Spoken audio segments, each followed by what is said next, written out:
manusia, engkau menipu Tuhan. Dan bukankah kita harus lebih menghormati Tuhan daripada menghormati manusia? Mari kita hormati Tuhan. Mari kita meletakkan Tuhan sebagai satu-satunya yang utama di hidup ini. Karena Dia sudah memberi pemberian yang terbaik bagi kita. Dengan apapun kita tidak akan pernah balas cinta kasih-Nya, gak pernah bisa. Tapi setidaknya kita juga mau berkata, kami mau berusaha Tuhan untuk memberi yang terbaik bagi Engkau. Ayat ini jelas berkata, Tuhan itu mengenal siapa milik kepunyaannya. Dan kalau kita mau diakui Tuhan menjadi milik kepunyaannya, di sana dikatakan setiap orang yang menyebut nama Tuhan hendaklah meninggalkan kejahatan. Kalau engkau mau melihat tahun-tahun depan Tuhan membela hidupmu, maka tidak ada pilihan, jadilah orang yang berkenan di hadapan Tuhan.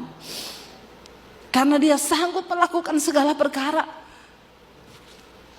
Tadi saya mau bersaksi ketika pandemi datang. Kami sudah tidak tahu mau hidup bagaimana. Tidak ada uang yang cukup di rekening kami untuk bertahan di tengah masa pandemi yang kita nggak tahu sampai kapan. Jadi saya dan suami berkata, kemungkinan terburuk kita pulang ke Solo, jual rumah di Jakarta. Kita cuma berkata, jangan pernah menuduh Tuhan itu jahat.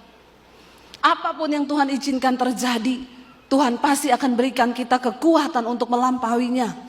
Saya selalu bilang sama Tuhan, Tuhan, saya pernah merasa hidup tanpa uang 1 sen pun.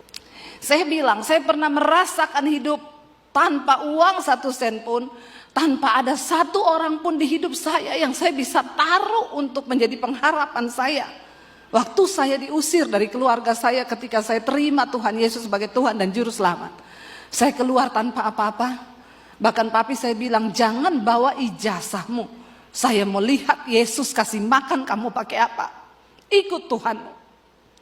Dengan air mata yang berlinang, saya tinggalkan keluarga saya tahun 95 dari kota Poso. Cuma dengan satu pengharapan.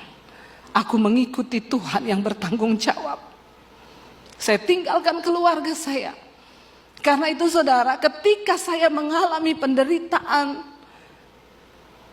pengalaman pribadi kita dengan Tuhan, itulah yang akan menjadi kekuatan kita menjalani hidup ini. Kenapa bangsa Israel mengalami 40 tahun penderitaan di padang gurun? Dengan satu pengharapan.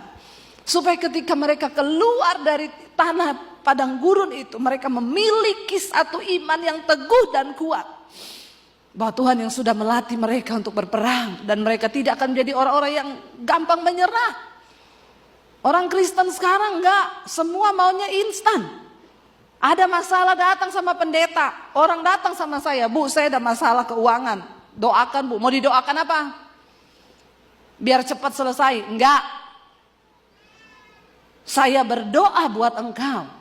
Di tengah masalah yang kau hadapi, engkau nangkep maksud Tuhan. Jangan minta buru-buru cepat masalah itu selesai. Karena di balik semua masalah yang Tuhan izinkan terjadi itu, Dia punya maksud. Dan yang Tuhan mau, engkau nangkep maksud ini. Masalah waktu kapan dijawab atau tidak, Tuhan mengerti dan Dia tahu masa time limit itu ada. Cepat atau lambatnya masalah terjawab dalam hidupmu tergantung engkau mau nangkep maksud Tuhan atau tidak.